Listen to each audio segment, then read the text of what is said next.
Yeah, I got a raw nerve about the whole ECKankar thing. I think really for me, like this happened last night. I think for me a lot of things culminated towards this ECKankar thing of like, you know, it kind of represents all of the things that I'm annoyed with in spirituality, because ECKankar is basically Advaita Vedanta, which is like Buddhism light, but it's actually a like Hindu way of looking at it. Because there's Smartism, which is basically polytheism. It's a little more complex than that, but essentially Smartism is Hindu polytheism. Then there's Vaishnavism, which is worship of Vishnu, and then some other feel-good gods usually get put in there. So it's like Smartism plus, basically. And then some Vaishnava paths are a lot more focused on just Vishnu or Krishna. Krishna worshippers are technically Krishnavs, but it's basically the same thing. It's a very small difference in opinion, or in perspective. Just that Krishna is the original. And then when you go to Shaivists will really hyper focus on Shiva. Probably more than Vaishnavas even. And they'll communicate with other gods and do other things, but it's more mystical, and it's more similar to magic in the West. It's more magic than religion, if you get what I mean. Saying that it's a weird thing to say, because in my opinion, religion is magical, and magic, you'll become religious about magic anyways, but I think you get what I mean. And then, some of the crown jewels of Shaivism are like astral projection and going through the different levels of reality and stuff. Basically, Kashmir Shaivism and Enochian, in my opinion, are quite similar. Enochian magic. And then you go into Shaktism, and Shaktism's all about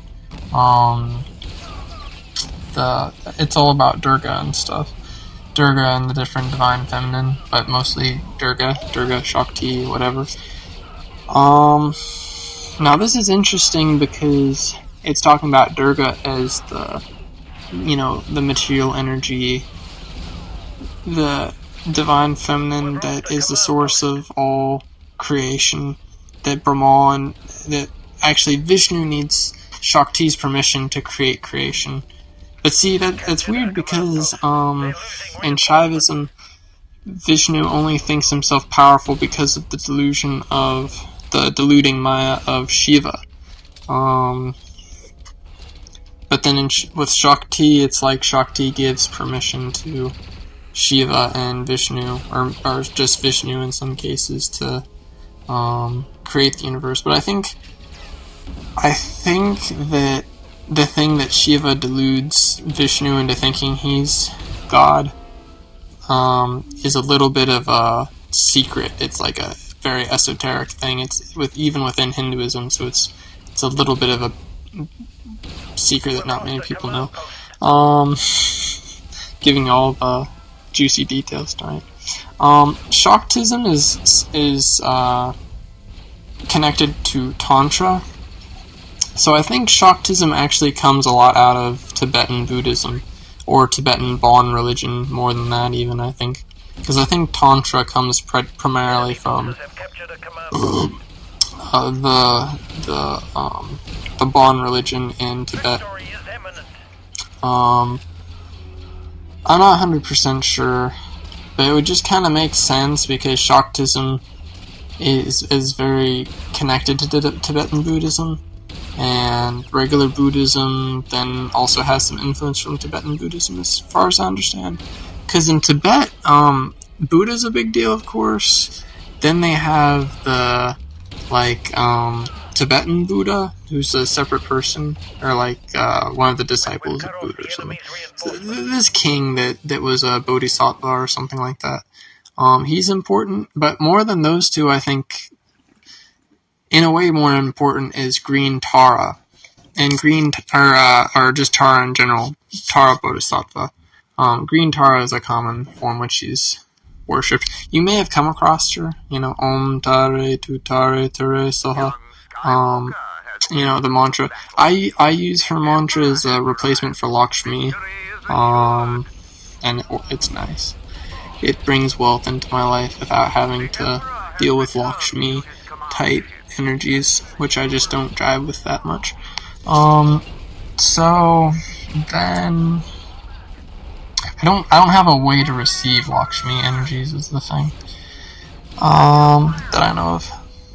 And it just feels weird praying to her. It feels weird. Even in my birth chart, apparently there's something about it. But yeah. So that I just told you is getting into more and more advanced levels of Hinduism. But all the way back down at Smartism with polytheism, there's also Advaita Vedanta, which is like, Advaita Vedanta says we're all the same, we're all connected, no one's any different from each other, that kind of thing. And I don't think that's exactly true. Vishrant talks about this. He says they don't go deep enough. I really don't think they go deep enough. Advaita Vedanta people say that theirs is actually the oldest religion, and that the Upanishads basically support their viewpoint. So that's it. They're the oldest things.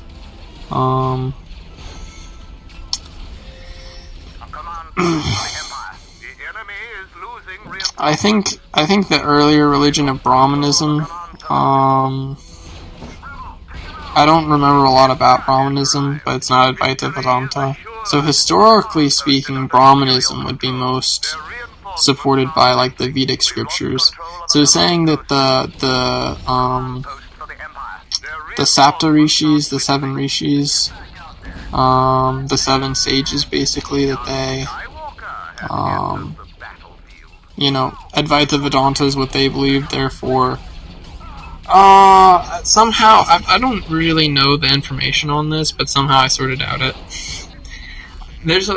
Hinduism, there's a lot of things like this where it's like, sort of, people's tendency towards false certainty, I think.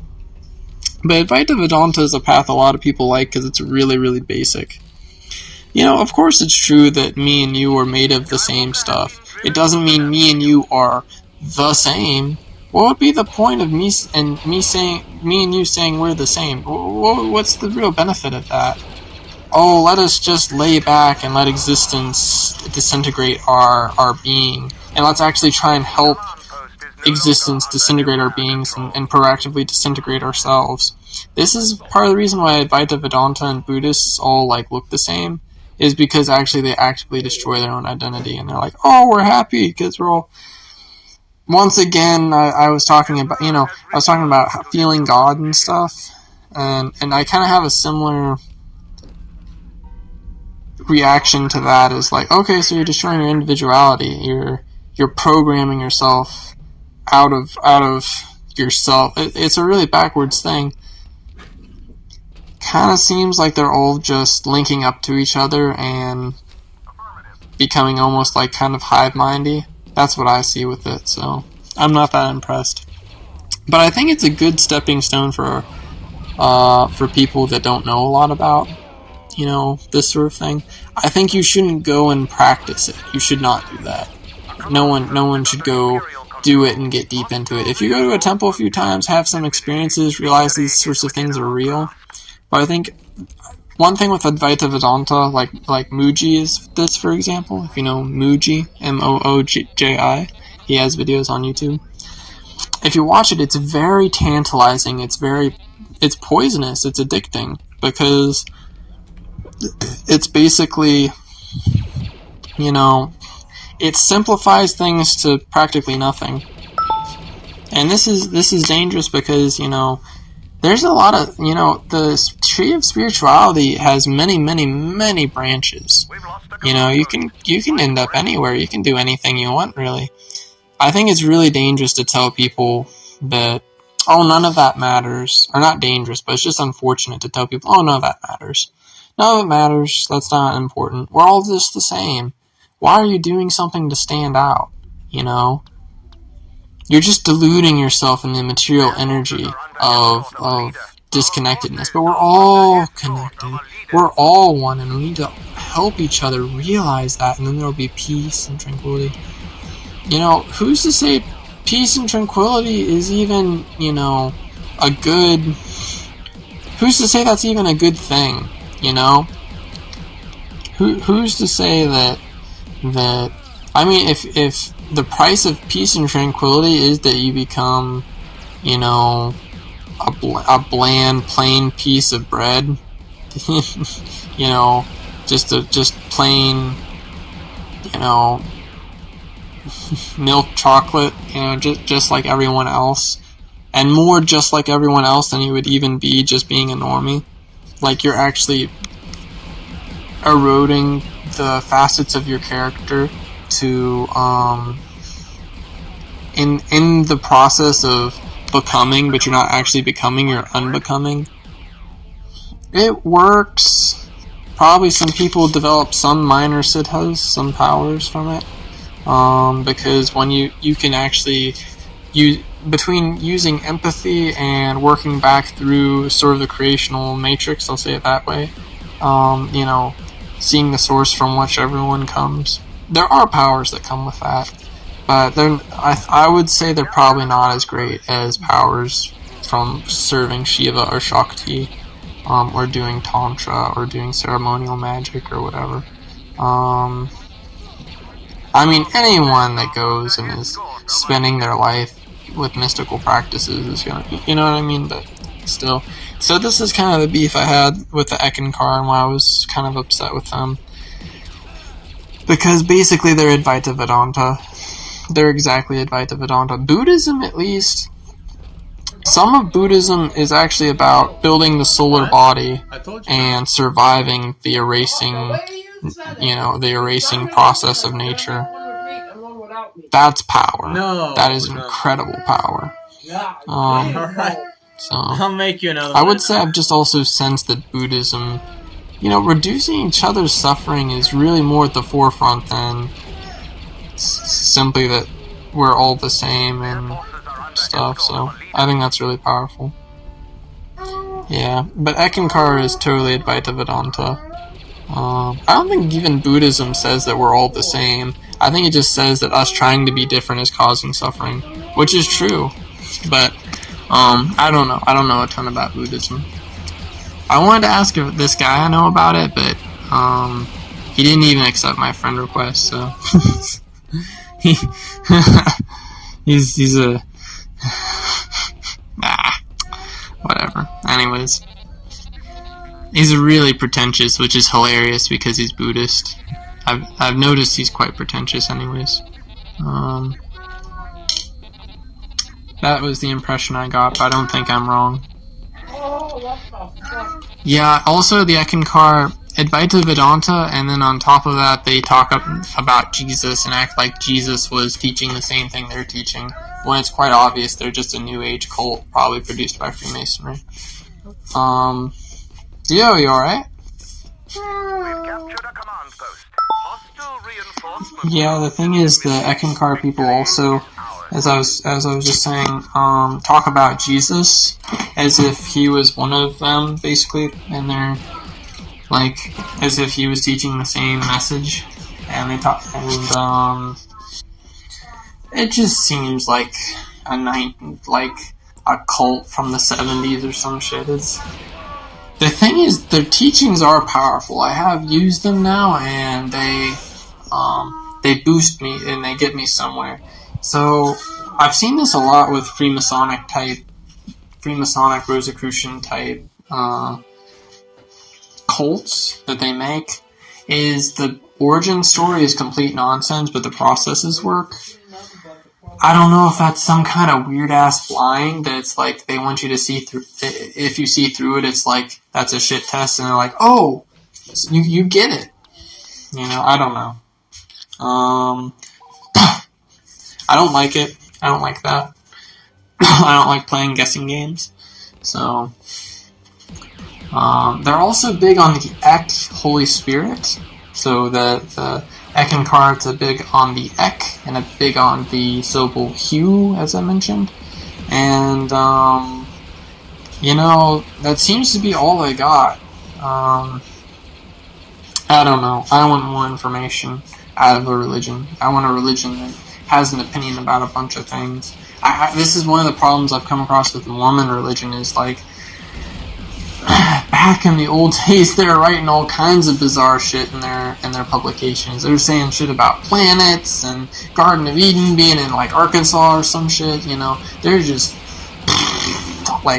yeah, keep the weird shit coming, but just like, oh, Jesus said this, and we're interpreting it through Advaita Vedanta, but we're dressing it up in some Christianity, so people will actually eat that shit up,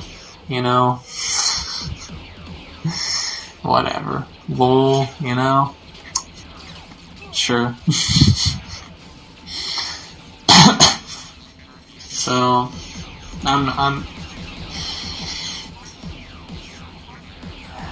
I don't want to say too much bad about it, and as if it's malicious. I think there's a real attempt to produce these cults that teach people something. I mean, it's just happened. I've seen it too many times over. Even the church, the Mormon church, really looks like Joseph Smith knew what he was doing and was just trying to produce something better in a way that would be digestible to people. Because basically, you can get a lot of powerful. You can get a lot of powerful magical benefits through simply being a Mormon and doing some of their stuff. Just for the price of going there and giving them some of your income, that's really powerful and beneficial, especially back in the day. Probably, okay, maybe that's optimistic, maybe that's really kindly towards them, but I mean, it seems to be the case, ECKankar is kind of sounds similar like that. Whereas Urantia is just so much information. It really sounds like someone just sat down and straight channeled, because a lot of it, as far as I've been able to corroborate it with spirits without even knowing anything about Urantia, I would suppose it's mostly just true. So Urantia, I don't know. Have to see if they have something going on with Slovenia. I don't know about that, but still, or like the Bruno Groening circle. He was an Austrian mystic. Well, I don't know, maybe not mystic exactly. He pretty much admitted he was an alien, and he would magically heal people. He would even imbue his magic into tinfoil, and then people would pick up the tinfoil, and the tinfoil he put his magic into would heal them, I've even had some results simply looking at his picture, People be shitting on the cults, dude. Oh, it's this new bullshit. Woke up and chose does something. It's more powerful than Christianity, Okay, why don't you sit down? I'll bring you a pill and some water. Yeah, anyways. Another